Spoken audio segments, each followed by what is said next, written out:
Nous sommes plusieurs députés dans cette commission d'enquête à s'inquiéter de la marchandisation du secteur de la petite enfance en général et même plus précisément à s'inquiéter de l'arrivée des fonds d'investissement au sein du secteur.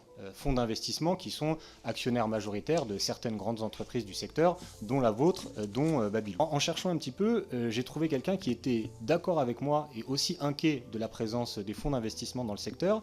C'est monsieur Rodolphe Karl qui, en 2017, a tenu les propos suivants.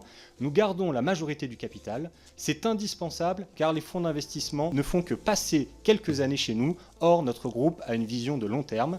On ne prévoit pas de céder l'entreprise. Alors, ces propos datent de 2017. Depuis, en 2020, Antin Infrastructure Partners rentre au capital, devient majoritaire. Alors, Antin Infrastructure Partners, pour ceux qui ne savent pas, c'est un fonds d'investissement qui est coté en bourse. Messieurs, à titre personnel, le fait d'avoir cédé vos actions, combien vous a rapporté cette entrée au capital de Antin Infrastructure Partners? Combien est-ce que nous avons touché lors de l'entrée d'Antin, Monsieur le Président? Allez-y. Nous n'avons rien à vous cacher. Nous sommes transparents depuis le premier jour. Nous allons répondre à votre question, mais comprenez que pour des raisons de secret des affaires et de respect de la vie privée et familiale, nous proposons et nous demandons de répondre à cette question sous huis clos avec non-inscription au rapport, s'il vous plaît. Quel culot! Je propose, on peut en parler maintenant, il n'y a aucun problème, mais en huis clos.